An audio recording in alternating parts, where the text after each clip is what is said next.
Hey everybody, how's it going? I'm all fired up today. Happy Easter. Hope everybody's having a great Easter.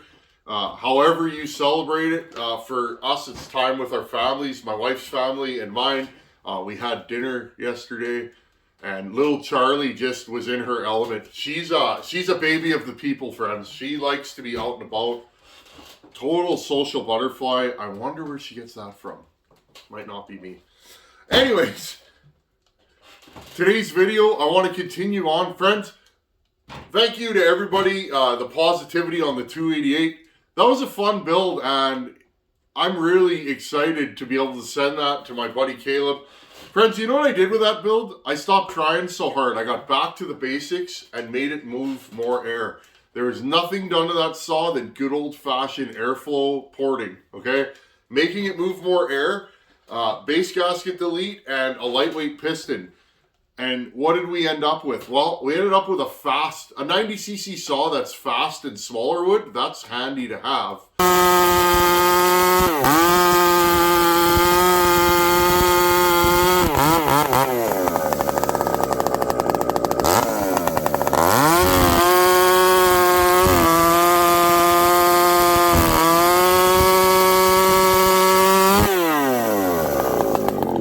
Because a lot of times these bigger saws, they're slow, okay? You're not going to be cutting smaller timber with a big saw often because they're not fast, where you can grab something like this and cut circles around it. So we got our RPM up, not by increasing the exhaust roof, but by giving it more flow. I've always suspected that 288s are stifled in airflow, and that's why they're kind of lazy up top. Well, my hypothesis was correct. So thank you to everybody that enjoyed that and posted positive comments. And again, I put that thing in the biggest piece of oak I have.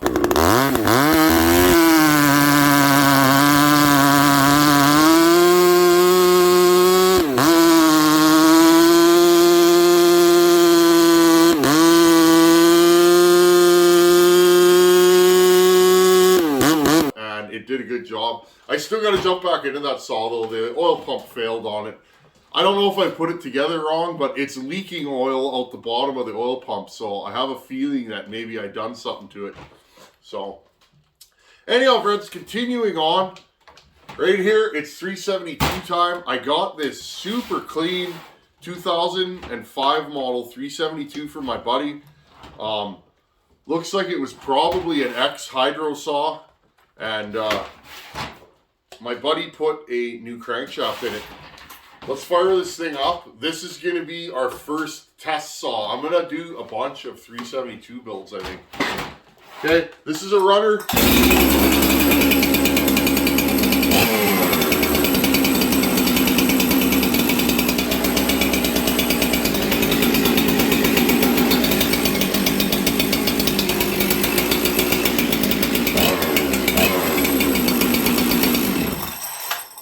Okay, just showing you guys, it's a great running, beautiful saw. It's a nice shape. It's got a few little bumps and scuffs on it, but I mean, otherwise, this is where it's at for a 372. What am I going to do with this saw? Well, I'm going to port it. This saw, friends, has a FarmerTech crankshaft in it. I am going to split this thing down on a video, but the first thing I want to do, friends, I want to prep this saw. Let's get the timing numbers on this saw and figure out where it lines up. Let's do that first, and then in a future video I'm going to replace the crankshaft on this saw. Even though it runs good, it's a shame to tear down such a good running saw. I tend to have bad luck with FarmerTech cranks. The big end tends to go on them for me, or the rod stretches. Anyhow, let's start tearing this thing apart, and let's get the stock timing numbers on a 50mm 372 top end. Okay, we're all set up here. I don't know if you guys have seen, but the Iron Horse is sending me a 372 that he ported, 50mm like this. Now, he did something super neat on that. He did not grind the intake or exhaust port or the upper transfers in the cylinder. He made that just flow air with stock timing numbers. I can't wait to get that saw. it's getting me all fired up to do some 372s. This is a high top model. I think I'm probably going to low top this. Something like that. I like a low top because when you're filing, your chest fits so nicely on there. But to each their own. This is getting back to my roots. The first saw I ever ported on this channel. I was porting before that, kind of passively. No timing wheel, just kind of horsing around. And then I decided to start porting on the channel. Pretty simple how that comes off. Take off the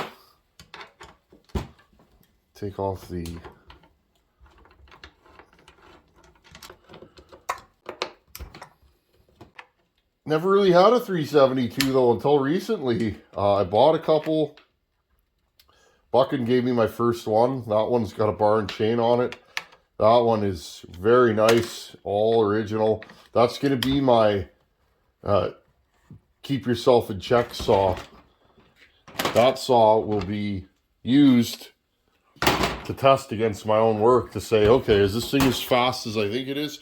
Sometimes, friends, we build saws that you think are incredible, but they're actually kind of lazy.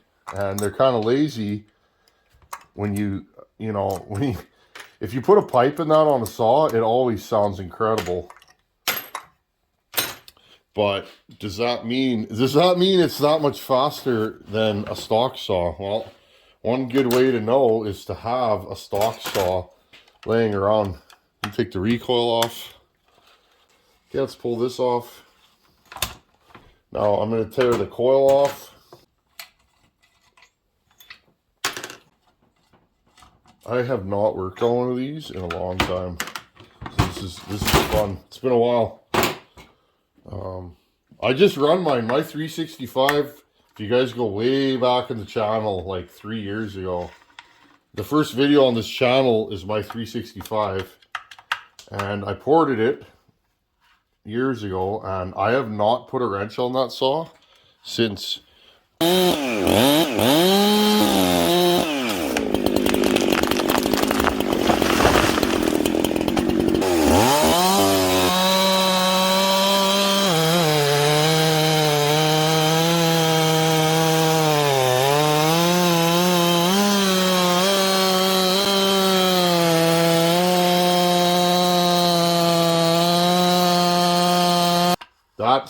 That saw rides with me. It's got a bazillion hours on it.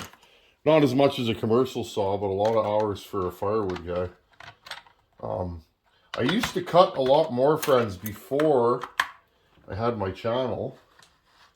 But of course, as time goes on, you spend more time on the bench as a saw wrench than you do running saws. That's why it's important to me to have professionals running my saws, because it gives me good feedback. Really good feedback.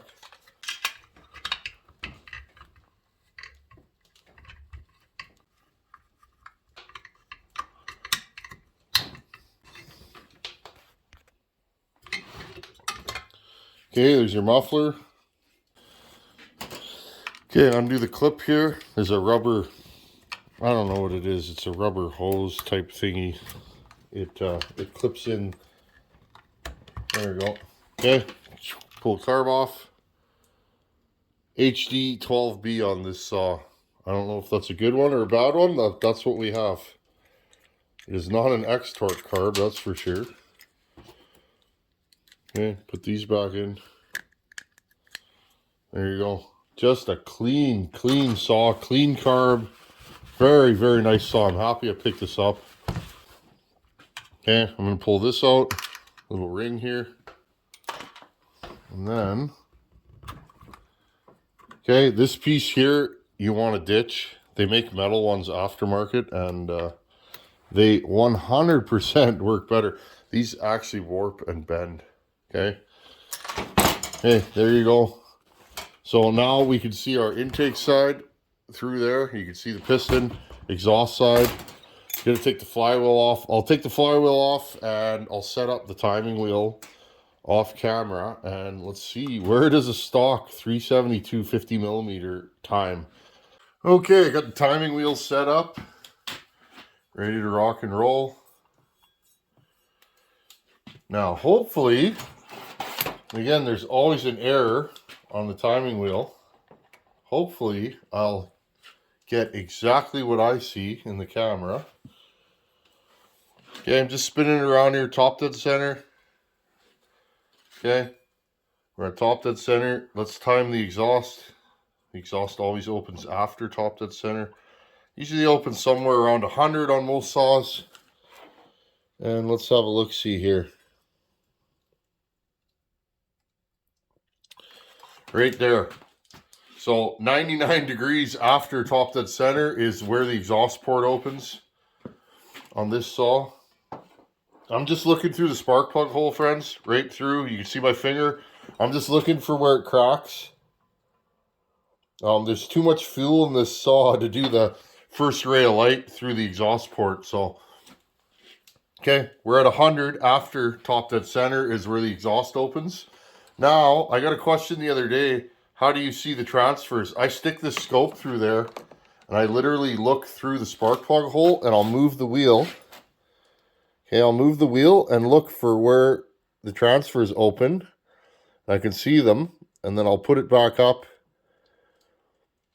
and kind of eyeball where they close. Okay, so there you go. 120 and a half. Again, this saw's full of fuel because I just ran it. Just gonna really eyeball it.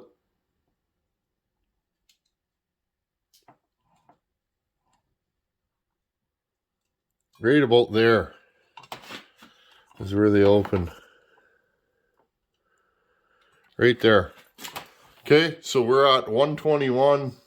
Just a smidge past 121. So we have 22 degrees of blowdown. And let's check our intake side. Again, I'll take this scope and just shine it into the intake port. If you guys can still see, I moved it there. Okay, intake cracks right there. What do we have? 71. There you go. So we're at about 71. Again, it should open and close usually at the same time, but not always.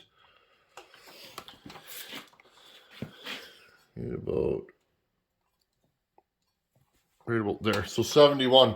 Okay, so 71 plus 71 is 142 degrees of intake. Let's talk about this. Okay, I'm just writing down my notes. OEM 2005 372 XP stock with base gasket. Okay, I did not check the squish here, friends, and the reason why is, let's time this again with a base gasket delete just to show you guys how that affects the timing. Okay, so stock, the exhaust is 99 after top dead center. Transfers are 121 after top dead center. Okay, so that is 22 degrees of blowdown. Not bad. Not horrible. Intake opens at 71 or 142 degrees of duration. So right now, the way this saw is, I expect it, this saw makes a lot of compression. It has a 99 exhaust roof with a lot of compression. So that tells me this saw will probably pull decent RPM, but not huge RPM, but it should be grunty. Now, I would want more intake timing. So if I was gonna say port this cylinder right now, friends, I would set that intake timing at 152, somewhere in around there. I would open up the lower transfers. I would leave the exhaust roof at 99. I'd be more than happy with that. Now, what I'm gonna do, friends, real quickly, because I know you guys are interested in this stuff, I'm gonna rip the base gasket out of this saw, pull the base gasket, clamp it back down, and let's retime it.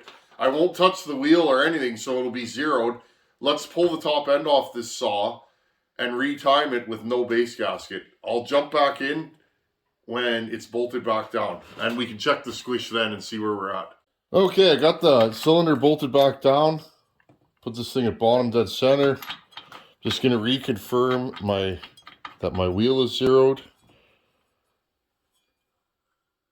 The number will change. It was at 62, now it's at 64. So it should be at 64 on the other side, and it is. So right there, friends, we know what we got.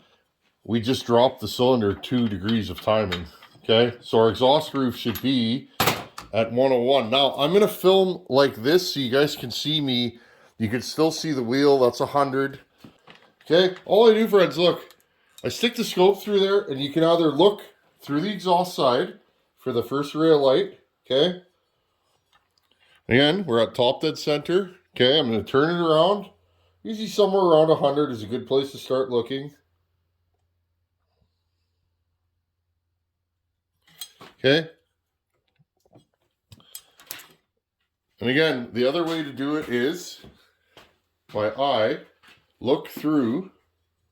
Okay, look through your exhaust port and see where the first ray of light starts shining. That way you know the exhaust port's open. Okay, and we are at 101. We were at 99 before, so we got 2 degrees of timing by doing a base gasket delete. So, and now the crank does not move linear. Contrary to some people's beliefs, the degrees are not consistent, okay? But they're close. Now, what did we get in the middle of the stroke? Right? This piston's halfway down almost. And again, I'm looking through this hole with my eye, shining my light, however you want to do it, right there. Okay? And just opening and closing to get myself a good rough estimate. My transfers are at 124 now. Okay, and what were they stock? 121. So we seem to get 3 more degrees of transfer timing. And again, I can confirm that with a ring. I'll just shove a ring up into the cylinder, put it at bottom dead center, put the cylinder back down, and spin it backwards till you're back to the timing you think it's at. Then pull the cylinder off and look at where the bottom of the ring is. If the bottom of the ring lines up to where you think it should be, then there's your timing. Okay, and I'm just, same thing. I'm just looking with my eye through here. Where does the piston clear the bottom of the port? Right about there. And looks like we got 2 degrees there too, so we're at 73 now. Does that make sense? Okay, everybody, I hope that helps you kind of just see basic mods, okay? This is a mod you can do with no tools other than what it takes to pull the top end off. You need a couple of Allen keys, you know, a number, what is that? You need a number 4, you know, a number 4, a screwdriver, and this one's a number 5, and you can take off the top end of a 372. So now we have an exhaust that opens at 101, stock with a base gasket was 99. Transfers are 124, so we now have 23 degrees of blowdown instead of 22. You see, so we didn't quite get as much out of that in the middle of the stroke, but we got something. Intake is now 73 or 146 duration, so the intake's open for 4 degrees longer now. So what will that do? Well, you should have a gruntier, torquier saw now with a lower exhaust roof. Longer blowdown, you should have more torque, and longer intake should give you more fuel and air when you're cutting. So that's a really nice performance upgrade that you can do just by removing your base gasket and putting some sealant in there. Check your squish, you should be fine. It's rare. Most saws, you can pull a base gasket off without doing any damage. You want your squish to be, you know, 20, 25 thousandths. Anywhere more than 20 thousandths and you're laughing, you're good to go. So there you guys go. I'm going to get the bench cleaned up and I'm going to continue tearing this saw down because this is going to be one of my test saws and I need to put a new crank in it. So this saw, I'm going to build several 372s and go at them different ways and see the difference in performance by doing different builds. And I hope you guys enjoy that. I know I will. It's gonna be fun to get back to my roots. Like I said, the first saw I ever poured on this channel was a 365 special, which is basically the same saw as just a smaller bore. And I love that saw. You can get a lot of gains in these without moving timing numbers, so don't be afraid. Don't be afraid to play around with what you got. If you have a 50 mil top end, try porting it, and I bet you'll be happy with it when you're done. Open up those lower transfers, give it a little more intake timing. Remember, you can always cut the back of the piston skirt and, file a little groove in there, and that'll give you the intake timing you want. You don't have to grind the ports. You can give it more intake timing, open the lower transfers, bolt it back together. That saw that Harvey's sending me, friends, that 372, that thing cuts. He did not grind on the ports on that. He only ground on the piston and the lower transfers. So I'm excited to get that saw. I know it's going to be a runner, and it proves the point, friends. You don't have to go through all these extensive moves to get a good running saw. Yes, if you're building a race saw and you want the utmost performance, then you're going to need a lathe and a mill and all kinds of things like that. But if you're just going for a good work saw, even a mod like this, you will feel the difference. Believe me, these saws like this do wake up quite a bit by doing a base gasket delete. I remember my 365, when I first started playing with it, that's the first thing I did was a base gasket delete, and I was shocked at just how much better the saw ran. Anyhow, friends, I hope you enjoyed this. The start of a journey. We're going to play with 372s this summer. I have many to do, and I'm going to keep collecting them if I can. And just do different builds. Maybe we'll do a 50 millimeter. This saw is a 365, basically, 48 mil. I'd like to do a build on that. I already have an idea of what I'm going to do to it. Got a 372 XPG and a 371. This is the hot rod of the bunch. So it's going to be fun, friends. We're going to have a good time. Hope you guys enjoyed this video. And there's the stock timing numbers on this 372, 99, 121, 142 intake. Pretty interesting. Write all this stuff down, friends. You can go back. I have years of notes in this book, and I just keep filling it. And I can go back and look at anything that I've built. What are the numbers? What did I do to it? And it helps me be a better builder. Hey, it's time for question of the day. This one comes from Pat Wilson. Pat wanted to know, when you flip your saw up and down and around and on its side and it revs up, what does that mean? I'm sure Pat's seen me do that in videos. When I build a new saw, friends, I don't know if you guys noticed, but I'll flip it on its side, and I want to make sure that the saw is running consistently at all angles, because it has to be a stable saw on its side and up and down and whatever you're doing with it. Now, what are we checking for when you see builders doing that? We're checking to see if we have a crank seal leak. Now, another way to check, Pat, if you think you have a leak, is spray around your crank seals with some brake clean. If the saw starts to die right away, that 99% of the time you're sucking that brake clean in through the crank seal and you're causing the saw to go super rich and it'll shut off. So that's why I put my saws on its side. If it revs up, that's usually a sign you do have a crank seal leak or an air leak somewhere else. Could be the intake, base gasket, but 90% of the time it's a crank seal. Anyways, keep sending the questions in. I'll keep answering them. Thanks for watching. Take her easy. Later.